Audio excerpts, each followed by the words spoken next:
nisampola tebintuga subscribe Paraku Couples 256 tunyaka chayo tomba wano ku mukutu guno Please subscribe to Couples Facts 256. So it's aka Black Girl Fly. Don't you forget to subscribe on the Couples Facts 256. You know. Twagala kulisa yobwe namwe abalayide mwe bali kulayira mukulikeyo. Mukulikeyo mwe namwe mukulayira banange.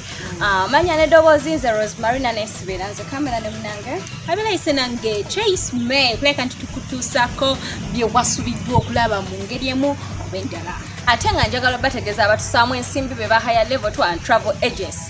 Program jebayina oba ekitambula ku saawa eno tulambule oyagala lambulako na mwagalwawo mugende munyumirwa obulamu bannange tubadde ne stress z'okulayira tubadde okuva kalunga kakatandika mugende mukole kimuggyeko ku stress oyagala okumanya ebisinga ku ffe bye tuba tukugambye genda ku Facebook page yaabwe eri higher level to travel agents oba wandika ennamba yaabwe wansi obeere ng'olaba ebyensasula okubookinga bakunnyonnyole ku ffe bye tuba tukwadde ennamba yaabwe y'essimu eri 0788 75 14 54 saako bannange tulina ekitambula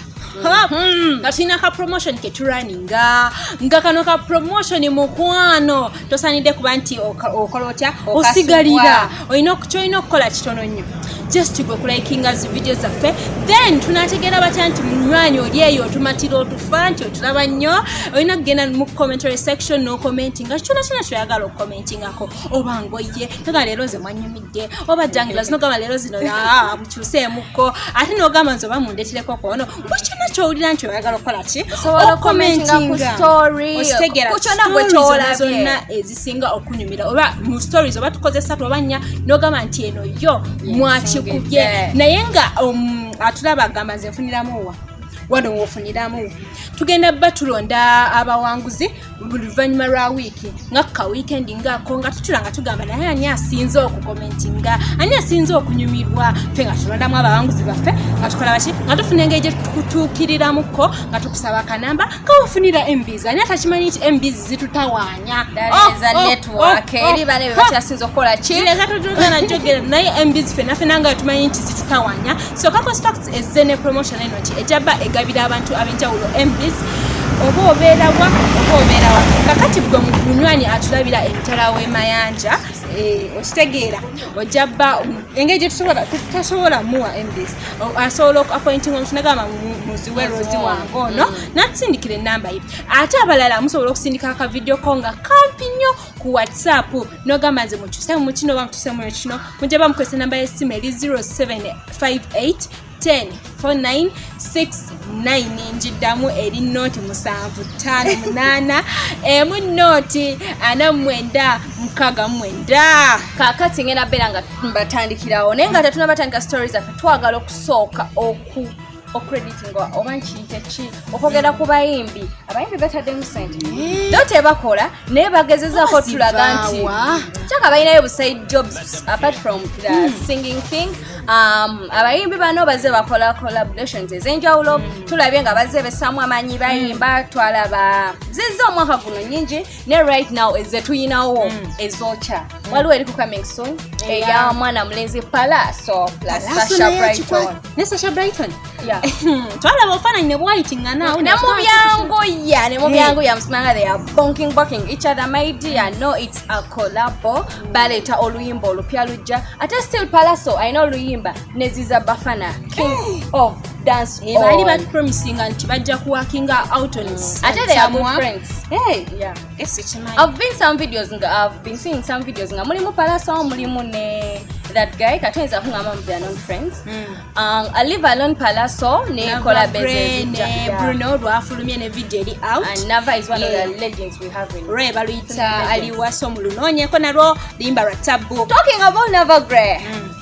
Sama Soja and Queen Kama baino oluyimba banna baino oluyimba baluyita njira laavu kagamba laavu ate nga mwana mulenzi ono Sama Soja yakikuttemu muwandiisi mulungi nnyo yawandika ne luno oluyimba lwe yayimba ne Diva Irene kuchikondolo Nenga Sama Soja is a very talented young man. This is the talent that we are looking for. Otegeda sako ne Gravity. Gravity inaka surprise kagendo tukubako. Yakamalo tukubako surprise ya CD. kati aleeta ya fee baluyita batya olwo baluyita daddy mukwano kireke ekyokuyimba kyo kikole kireke naye nga olutwagala okusemba olwo lwa Wizo ne Drekali bali ku promotion yatandika ku Friday nga 10 May nga 14 May so promotion yolimba luno singa omanyi bali lutambuza so that bafunamu kye balusuubira ezo entertainment tuba mu bayimbi tuba tugenda ku mwalo ono Shamim Namawa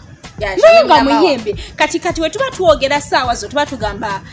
we have found her wherever gyabadde mu fumbo ng'agumye tumusanze abadde mwebuuza musically yaddawa no she decided to settle with her husband and this husband is called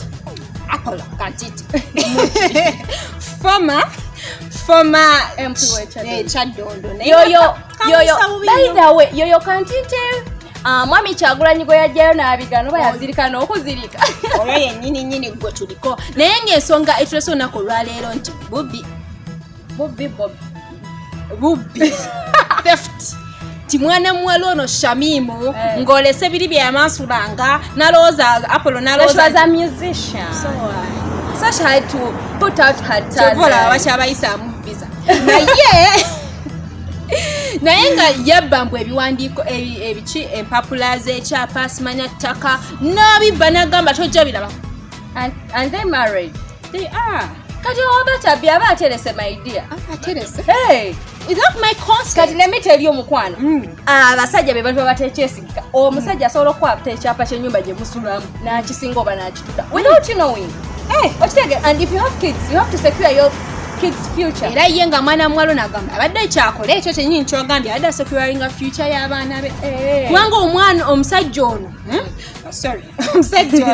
ali mu mabanja amayitirivu engeri akalulu gye kamukubye emirundi egyo kati saasira abaali ku bwa president the likes of Katumba mbw akalulu kamukuba bali mu mabanja era ne batageegaana naye ng'omukazi agamba omusajja atunze buli kimu akola ki akimalawo then ne ŋŋamba kambibbeyo kale mbitereke ku lw'abaana bange kuba mulinamu abaana aba naye ng'ono omukazi abadde agumye living alone nti yali artist naye omanyi omukyala alabirira abaana baabajjabe kuba abaana bali bataano naye nakaaba kati abalala baana she's a real mom kati tinagamba oba agumye naye kirina figa kive nako oba kantire omanyi mukama akuwa bagamba batalina manyo bebawa ennyama ate Katonda amanyi ebitabuke n'abima ebiwawaati bade nkyagamba kantiti nagamba ako kaali katula nga kakoze ekikeekwese naye kati kamaze okundaga characters nti ngeri kati politics eno gundi olugendo lwa politics gye luganye kati alabira ddala ntakyasobola kukola ki kubeera nange alaba njavu wadde simanya biki naye ng'engoye z'omukulu ono wozirabako zonna alinga za mwana yavula naye nga ani ayoza ate ye nga ye Namwandu Kuluthumbu aliwo ye nakwa tuyina abangi Nabunya tuva ku bannabunya bali abafumbirwa basebunya naye ono Kuluthumbu Nabunya Namwandu w'omugenzi Sheikh Nurbanzata ya graduating kisomye congratulations Kuluthumbu yabadde musanyufu nnyo Kuluthumbu ebintu bino nga mwagala nnyo biteeka simanyi oba amanya gali abiri oba pronunciation zaffe zezenjawulo naye ye njogera bwatyo tugende nekyo siryange byonoona ye nga ye Kuluthumbu twagala okuyozaayoza upon your graduation yagambye degree ye yakusatu yagambye bamubuza ina degree mekambu 3 nagamba aina 3 nagamba ye yebaza nnyo Mukama Katonda nti bazadde be tebalina nnyo kingi naye they always make sure nti afuna buli kye yeetaaze mu budde ate kati najjanga asoma omwami we yakiyitirira bakiseera kati bazadde be omuzadde yali amukwasaganya anti we yagambire nti omwami n'akiyingiramu nga school fees azisaamu mu budde obukadde 10 obumanyi bwe yayogedde nga ye omulimu gw'alina okukola gwa kusoma mbusima nga bagendako mu Harvard okulaga talent ye ebyo okulaga waka gwe basoma okulaga kituufu kyokola kyosoma era yebaza nnyo bazadde be yebaza nnyo Sheikh Muzata omugenzi kati yebaza nnyo n'abamubeereddewo nange yakabiranga nayisenga nze haja abaddewo this graduation could mean a lot to me minga ina wagira basologa ati ekiwando ate nga ye Kulthum si yekayeka mu bantu abali mu media si yekayeka yakoze ki eya graduate nze our very own journalist kale former journalist Joel nga kati MP Joel Senyonyi chabikwasaganya jaje munamawulire wayo yes spokesman wano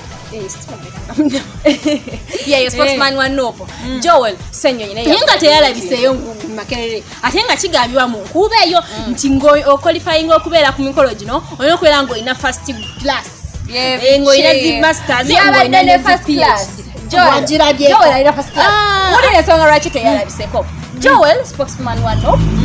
abanno babadde balina omusango mu court nga alina obeera at the same time yabadde alina okuswearing kati how could you expect one person obeera mu bifo bisatu at the same time olina okubeerayo gwomanyi abaana bameka babadde waka nga babirayira ku TV nga they are really yearning to be there he tried okay I'm not sure naye kyemmanyi yagezezaako his level best okulabika nti alina obeera mu court yabadde mu first class nze ngamba yabadde naye engeri katola bamulonze na singa ya graduate nze lero ne bamulonze olunaku engeri gy'omuwoleleza tewerere nti musajja mufumbo ate ngambe ko mbusi mufumbo olina engeri gy'olyo kyongera musu ate ne mukazi wa Adilaki obeera n'omusajja nga alina ebitiibwa uyo yamala yasoma ddawu yakyasoma yasomye law ya graduate nze lemu ng'atali mu first class bakukyo okugraduate nga uyo musajja mufumbo mpeto mpazi ya mwasa ogambye badde n'emisango gino egy'abantu byakuleka nti bavaayo naye baana balenzi abo bambi baluddeyo nnyo era nga ne mukyala wa Nubian yavaayo awo emabegakawo Mutoni n'agamba bannange engeri omukulembeze gye yakkiriza nti politics awedde bakitatta abaana baffe nitugamba abaana ki obanyi wofumbira omusajja aba afuuse yabadde agamba abaana baffe bonna ng'abagayadde alina gwa specify omwana wange first born abasajja ba first born basookoyo ye baddayo dipokot baddayo omwezi guno baddayo omwezi guno gwenyinyini naye nga bambi kyo kituufu politics yandibadde akola ki agwa naye nga politics ye tumutadde ku bbali because we don't want to enter into it just tulumbayo bali mu politics ate nga baliko enewaffe abamu n'abakyaliyo Hildaman aye omukyala agenderedde naye nga ate guli alayira ddi Segrin no leave alone Segrin by the Segrin when are you hiring ate ye Geoffrey Rutaya yalayira Geoffrey Rutaya naye yalayidde badange nga love ye eri wali basose ne bakola zi preparations nga bali waka bakuba unansinaapu simanya bityo bali naku zino bw'otakola birumya batali mu laavu oba tokola ki oba bitegeera kuba siwe bakola nga bagenda okulayi okwewandiisa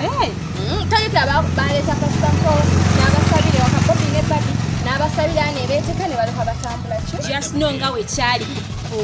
principal waabwe this time round kibadde ku Geoffrey ne mukyala we nga bambadde very smart ng'engoye nga zeezo zifaana tolina nakyolagamba nze nno kati ndabanga Rema ne Hamza abandizeeko mu politics kamusala kibi balinga bafuuse ba aido b'abantu abamu kale mwana muwala Shira Gashumba sako ne mwana mulenzi we amubeera ku tano ku kidowa neno Rickman Rick abulako beera bodyguard naye nga obodisplana mani balabiddwako nga Shira Gashumba asayininga endorsement y'okubeera nti ye brand ambassador wa Martinellis UG ogwo omwenge bwego kyerinnya kyo eryo bagisayininze n'agamba nti bana these people are really working like they pay me some good amount of money. Focus Facts 256 amanya nze Rosemarina tubadde tukola mu nze Chase May obeera bulungi